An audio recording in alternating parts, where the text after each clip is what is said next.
listening to Driving Law, a podcast by Kyla about all things related to the rules of the road.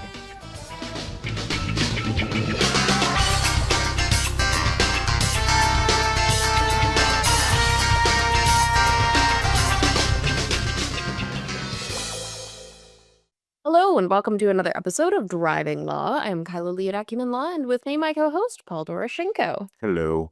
And I'm sorry, we're recording the podcast this week on my computer, which I normally use to refer to the things that we're going to talk about. So now I have to use my phone, and that makes it look like I'm texting in the podcast, and I'm not. You're not texting, no. You're just getting case names. Case law. Yeah, so it's been a bit of an interesting week for driving law. The first thing I want to talk about is this case out of the Nunavut Court of Appeal. Oh, where tell me about that. Yes, I did. Okay. A couple days ago. I don't remember. Nothing ever driving law related really seems to happen in Nunavut, but there was a case where a number of Inuit sustenance hunters were arrested and charged with impaired driving, and they challenged constitutionally the mandatory minimum sentence of a 1-year driving prohibition, arguing that it constituted cruel and unusual punishment because effectively there ain't no public transportation in Nunavut, and especially not public transportation that's going to take you to your traditional hunting grounds. And a snowmobile is a conveyance. It's conveyance, yep. In Canadian law. Yep. So so they would end up essentially not being able to practice their traditional culture. That is far and above a what would be a proportionate sentence for a person convicted of impaired driving. And the Crown, surprisingly, did not dispute that the sentence represented cruel and unusual punishment. They conceded it. Those are strange instructions that they had. They obviously had to go up for that, right? It was not just a decision made locally. I'm sure it was a decision that was made with some instruction from the Department of Justice, probably in Ottawa, bearing in mind that this was in Nunavut. I would guess that the instruction was better to concede it on this case in this jurisdiction that will probably not have far-reaching implications across the rest of Canada because of the specifics of the nature of, these particular individuals.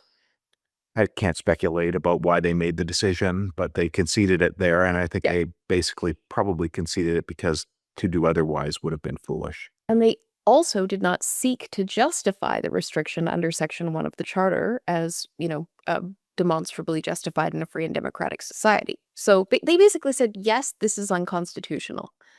Yeah. And the judge said, that's nice. But I don't find any evidence that it's unconstitutional, and I don't think that even though the Crown is literally coming to court and saying, yes, it's unconstitutional, and no, we can't justify it, we did bad law, the judge was like, they haven't met their burden. Still haven't called the evidence to persuade the court. Yep. Which is strange. It's a strange decision in that respect. I mean, you can... how... So many things you have to call evidence on, and you're wondering, what do I need to call evidence on, and what it just sort of makes sense, and what should I just be able to stand there and explain, and everybody will know it because everybody has this common knowledge together. And why shouldn't just the explanation of counsel be sufficient to make that out? And then some judges seem to be fine with it when you go in to explain something, and then sometimes you have to call evidence on every little point. Yeah. Anyway, so Nunavut Court of Appeal basically said, no, we'll hear this. So all it was so far is a leave decision, the Nunavut Court of Appeal granting leave.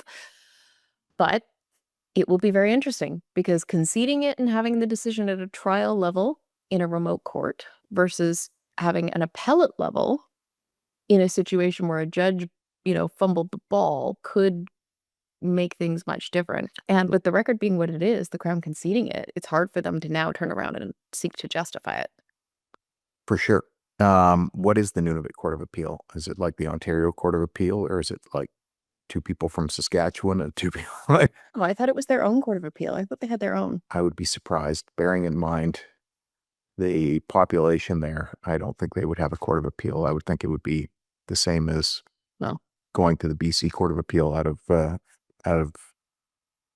one of the territories, one of the Yukon, or I haven't got the answer for you. Anyway, I want to move on. to this other case because we got a lot to talk about today. This case is called Boufford. And this is a case, it's actually had a little bit of media attention in BC. Released this week. The time that the incident happened, because it was a pretty serious accident involving a construction site in Nanaimo. Miss Boufford drove her vehicle towards the construction site on the highway at a high rate of speed, rear-ended another vehicle that then caused that vehicle to crash and pinned a guy, and he died. One of the construction One workers. construction worker died, another was injured. Bodily harm to the flagger. So pretty serious, and the types of circumstances that are considered more aggravating because of the vulnerability of roadside construction workers. And so she was charged with a number of offenses, including impaired driving causing bodily harm and impaired driving causing death. Yeah. And what happened when the officer showed up at the scene is he starts dealing with Miss Boufford. She's acting kind of weird. He's still in her vehicle. She's in a Honda Fit. Yeah. And she goes to have a sip of water and he stops her. Yeah. And he tells her she's detained for impaired investigation, basically. Yeah, more or less. Yeah. And then from there, he ends up forming his suspicion that she has alcohol in her body. She makes an admission of having a glass of wine an hour earlier. She has no speech, no odor of 3 liquor. glasses total. And no odor of liquor. Yeah. And this all happens at 12:04. Yeah. And then he waits. Yeah, he radios for another officer there, a corporal, to bring his cruiser closer because he's had to walk a long distance to get to the point where the collision was. Because obviously there's a scene at the roadside, and bring his cruiser closer so he's got an approved screening device there with him to be able to go through this procedure. And then he makes the demand, and I think it's about 12 minutes or 14 minutes, something like that, after the time that he's got this admission of consumption, that he ultimately makes the demand. And this is after taking her back to his cruiser, after his cruiser's been brought there, doing a cursory search of her, lodging her in the back of the cruiser. Then he's got the ASD, makes the demand, takes the test, and she blows fail. Yeah. Then he arrests her. There's some discussion about the right to counsel. She says she wants to talk to a lawyer. He takes her back to the police station. And then at the police station, she, at some point in the intervening time, like between the ASD and when she's, I can't remember when, but at some point she pees herself. She tells the officer. It's at the roadside. Yeah. She tells the officer this. He says, we'll get you a change of clothes at the police station. He doesn't. That never happens. And she's cold and is asking to go to the bathroom, not offered a blanket or anything like that. Not permitted to use the bathroom. So, number of issues there. Then there's video at the detachment that is taken and not retained. They destroy it. Yes. Never disclosed. So yeah, a whole host of issues, lots of breaches of her charter rights. Yeah, it's an interesting case. It's an interesting case because it's an admirable job done by the court. It's like a court that understands impaired driving law clearly. We don't always get it in these very clear statements. Ultimately, the initial detention is an unlawful detention. She's not properly informed of why she's detained. Yeah. And he doesn't really have the correct opinion to detain her at that point in any event. Specifically, the court sort of draws this distinction between an investigative detention, which is a brief detention that's reasonably necessary for the purposes of investigation grounded in a reasonable suspicion of criminal activity, and like a full-on, de facto arrest type detention. And part of the court's concern, and he actually found it was also a Section 7 breach in that it denied fundamental justice, was that the officer didn't specify to her when telling her that she was detained, whether she was detained for the offense or detained for investigation. And the court... Well, he detained her for impaired operation, I think, yeah. Which was... Yeah, but he didn't specify for investigation of impaired. He didn't say for investigation of it. And so that was found to be a violation of her Section 10A rights, but also her Section 7 rights. And the court said, look, for a person to decide whether they're going to submit to a detention, they need to know, it needs to be clear to them what type of detention the officer is actually trying to affect. You're never in a position to make a determination yourself as to whether or not your detention is lawful at the roadside. Side, I would just do. Yeah. And so the court is protecting people's right to be free from unlawful detention by making these decisions that say, look, in these circumstances, you would have been entitled to resist. And then later on, let's talk about what the remedy would be. Yeah. But the real remedy evolves really from the ASD. And that's where mostly from the ASD. found this case to be most helpful. Because there's been, as you remember from the early days of impaired driving cases in your career, back in the day, it used to be if the ASD was unlawful, it was just understood that the grounds for everything else disappeared too. And there's good reasons for that. Because your 10B is right to counsel, your right to be notified of your right to counsel, your right to exercise your right to counsel are both suspended in those circumstances. An ASD is illegal and only permissible because it complies with Section 1 of the Charter, so it's already on thin ice. And if you fail to comply with the requirements in a warrantless search, where your only lawful authority arises from the criminal code, and you fail to comply with those requirements of the criminal code, judges would just, when I started practicing, would just say, okay, ASD, it's unlawful, that's it. We're not even, everything else is fruit of the poison tree. We're not going to really consider, we don't have to consider the 24-2 analysis because we know that the arrest flows from the ASD.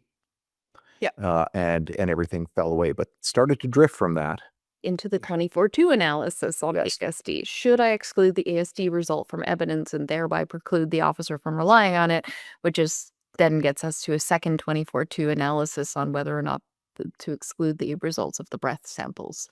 Like, it's a little bit silly. It turns what should be one very simple analysis into multiple charter hearings. Yes. But this case resolves that. And paragraph 110, I think, is beautifully written. It says, I conclude, actually, sorry, I want to back up. There's a case from the Supreme Court of Canada a couple of years ago called Zacharias. And now I'm going to back up further than Zacharias and talk about rilling.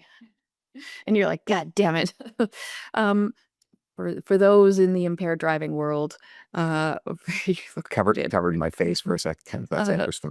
Yeah. For those in the impaired driving world, rilling was this case that dealt with this issue of reasonable grounds and whether, if the officer didn't have reasonable grounds for the breath demand, did that mean that the samples were out? Basically, there was no statutory compliance, or was it a charter issue? And the law went like this for a long time. And then there was a case called Alex, maybe a decade ago. And in Alex, the Supreme Court of Canada finally resolved it and said, no. That's the whole point of the charter. If it were just that the statutory preconditions had to be met and nothing more, then the Parliament would have written it that way. But they didn't write it that way. Your remedy lies in a Section 8 breach. And so I've been saying since Alex, look, the implication in Alex is that if the breath demand doesn't comply, if there's no reasonable grounds for the demand, then the samples are out. That's the implication from the Supreme Court of Canada. That was my interpretation long before. But out under the charter, not out under like common law. And no, but I mean, I was making that argument before. I just wanted to clarify what I said for our listeners. Okay. You understood me, but they might not have. I just thought it was you've got two different ways that you could go, but either way, it's not. Yeah. And then the Supreme Court of Canada a few years ago released a case called Zacharias. And Zacharias is a case about what happens when you have a two-stage regime for obtaining evidence. And if the first stage isn't complied with, can you still nevertheless rely on unlawfully obtained evidence as grounds for a later authorization? And it comes from the search warrant world, where in search warrants, if you violate the charter, the rule has always been that any evidence that is obtained in violation from the charter gets removed from the search warrant authorization. And the Crown, for obvious reasons, didn't like that. They wanted to be like, no, some of it can go in, and we should have an analysis about whether it should go in. Supreme Court of Canada, Zacharias said, no. If unlawfully obtained evidence exists, it cannot form the basis for a later authorization, because then you're just allowing the police to breach rights on the hopes that, the later authorization is going to stand. It encourages mischief. It does. Okay, so that is the context. So since Zacharias, I have been saying to the Crown, anytime there's a bad ASD, Zacharias says that this ASD is out. The ASD is just gone from consideration.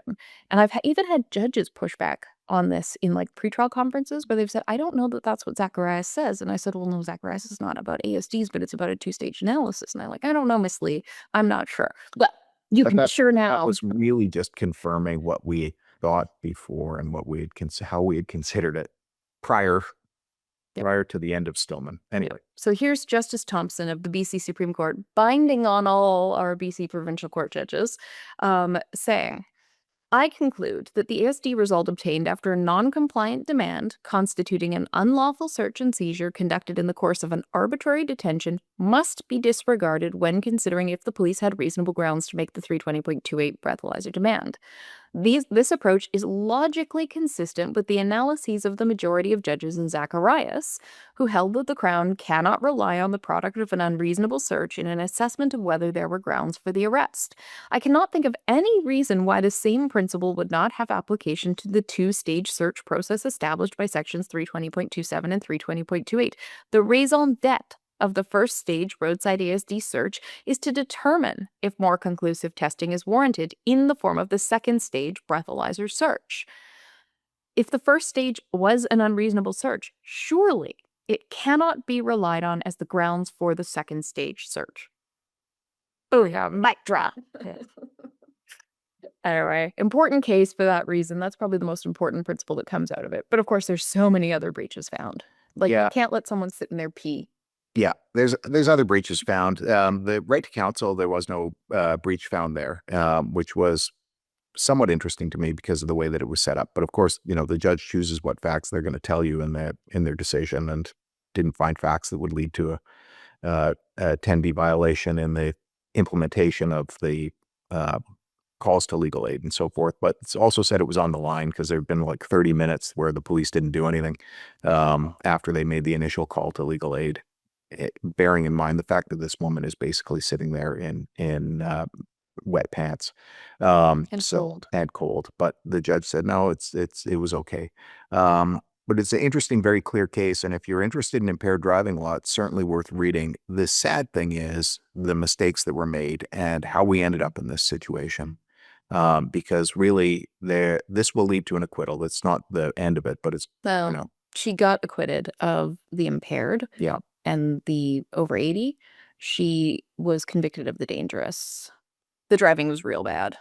Well, one way or another, I don't know what driving took place before this, but one way or another, she struck somebody, killed them, and then rear-ended a truck at the same time. So, like a truck with big lights on it. Drove past all the signs of a construction site, so stopped vehicles. So dangerous driving. At high speeds. Had warnings, didn't. But, she blew 120, 130, or 130, 120. And obviously alcohol was there, but it wasn't something that could be considered. It wasn't admissible evidence. It wasn't, nothing proven about that reliability of it. It's just that was part of the context that we were given during the course of that voir dire decision. But, backing up, going 2 decades back, a little girl, Alexa Midlar, was killed. And as a result, we ended up with the immediate roadside prohibition scheme in BC. And with the immediate roadside prohibition scheme in BC, police officers conduct investigations, and often the investigations have all sorts of horrible problems in them. But they submit their report to the superintendent of motor vehicles. They are never cross-examined. They are never called into the supervisor's office when they've done something wrong. Most of the time, the superintendent of motor vehicles will go through all sorts of machinations to accept the police evidence and reject the evidence of the applicants, and accept the police evidence in circumstances where you can see charter violations there, and yet they will skip past it, knowing that the individual is not likely to appeal it to BC Supreme Court. If they do, the lawyers for the government will stop any bad ones from going to appeal and send them back for a rehearing. Yeah. And the consequent result, and I've said this from the beginning, and here is the manifest example of it, is police officers who are de-skilled, a police officer who delays an ASD demand for a long period of time. There's other things here that the police officer didn't know how to do, didn't do correctly. and there was other things that appeared on the face of it, could have been argued too, that weren't, because they picked the best things to argue. They were good arguments made by counsel here, but this is the full-on de-skilling. And here you've got someone who is ultimately, you can say, because of the IRP scheme and the police being de-skilled and the superintendent of motor vehicles office complicit in this, because they routinely give the police a pass and the police feel that they've got their back. Here we have a case of a person who otherwise, that evidence may have been properly obtained. And because it wasn't properly obtained, she ends up with an acquittal essentially on the drinking driving aspect of the charge, and in circumstances where she killed somebody. Yeah. So for me, it's upsetting to see. This is just that's not a nice "I told you so." It's just like, it frustrates me. It makes me upset. I feel, and I've told you this before, when I borrow a car, I borrow something from somebody, I like to return it in as good or better condition than I borrowed it. And I've always felt that I borrowed the justice system. I'm only doing this for a few decades, and I should return the justice system in the condition that I got it. And I feel that I failed in that. All right. The auto zoom here has forgotten I exist. There we go. The Male bias discussion you were having, though, about lack of competency and the de-skilling due to the IRP scheme, that discussion is an important transition into our last topic before we get to our ridiculous driver of the week, which is on the public consultation that is taking place now until February 27th. I want to encourage all of our listeners to go provide your input to this. We will put the link in the description for the podcast this week. This public consultation is about the role of non-lawyers, specifically paralegals, designated paralegals that will be managed by the Law Society under the new Legal Professions Act. And as you and I had very accurately predicted, what are they going to let paralegals do in BC? They're saying traffic court, administrative tribunals, provincial offenses, and summary conviction offenses, which happen to be driving while prohibited, where you could go to jail, lose your license for a year, lose your job, lose your livelihood, lose your home. Impaired driving, where you could lose your license for a year, go to jail, get deported, lose your status in Canada if you're a refugee, go back to the country that that did something bad to you, or you might die. No problem. We'd let a paralegal deal with that. So essentially, what they want to do is they want to take people who don't have the skill of driving lawyers, and they want them to be able to take the cases that we've got. So you can say we have a vested interest in this not happening because this is our job, right? This is how we earn our living. But on the other hand, you can look at it and see the world of grief that Kyla and I and other lawyers have caused the government by advancing things courageously, because we're lawyers and we've been able to courageously do it in the past. I don't know how courageous we'll be able to be when the government is now the Law Society, because they can come after us anytime. They're taking our livelihood. They're trying to take our livelihood here, I suppose. On the one hand, they've always thought that we are got a good gig going by defending these cases. And that was half the reason for the IRP scheme. They thought, well, people are paying $5,000 to a lawyer on a drunk driving case. They should be paying that $5,000 to us. And I know that discussion took place because I heard it from people who were in the industry. From FOIs too. Yes. And so, remember the one that was like, we didn't actually make as much money as we thought we would. Turns out it's a lot more expensive than we predicted. Yeah. With the IRS. And then they blamed the lawyers. Yeah. And for us correcting the law. They wanted to be able to uphold every IRP. They wanted the police to never be accountable. But the police are not accountable. They've managed on that one. They also de-skilled the police. But they wanted to turn it into a revenue-generating system for the government, and we have been the impediment of that. And now their next step to try and deal with that is to try and take us out of the picture so they can turn it back into a revenue-generating thing by not having lawyers doing it, by having paralegals do it. Yeah. And that's our perspective on it, obviously. I also don't see, there's no hue and cry out there. The people are not, people are not short of representation when it comes to that.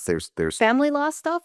Absolutely. There's us, there's Philco's office, there's a couple other offices around that do like driving stuff. It's not. There's lots of people who do driving stuff exclusively. There's also people who do driving stuff in addition to their regular practices. And it's very affordable. We are very affordable. And when you go to Not court, you're not ending up sitting there watching a trial of a self-represented person on a drive while prohibited or impaired driving or something like that. The self-represented individuals you're watching in court, unfortunately, are in family law cases, often with custody issues. And I think, WCB tribunal, places where there's not a lot of lawyers, where access to justice is hard, where it's the cost of hiring a lawyer outweighs the benefit you might get. Yes. residential tenancy. Well, I don't agree with residential tenancy because evictions.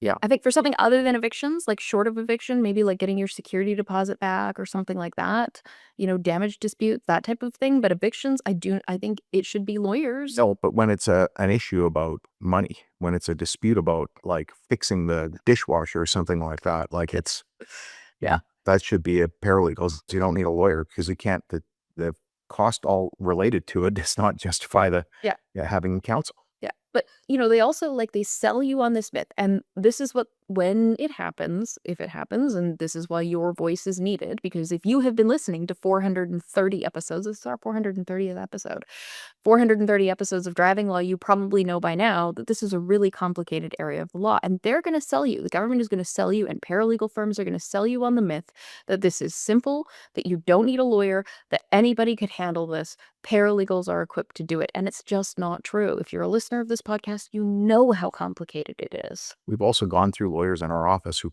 couldn't do it. They, it's not for everyone. It's not for everybody.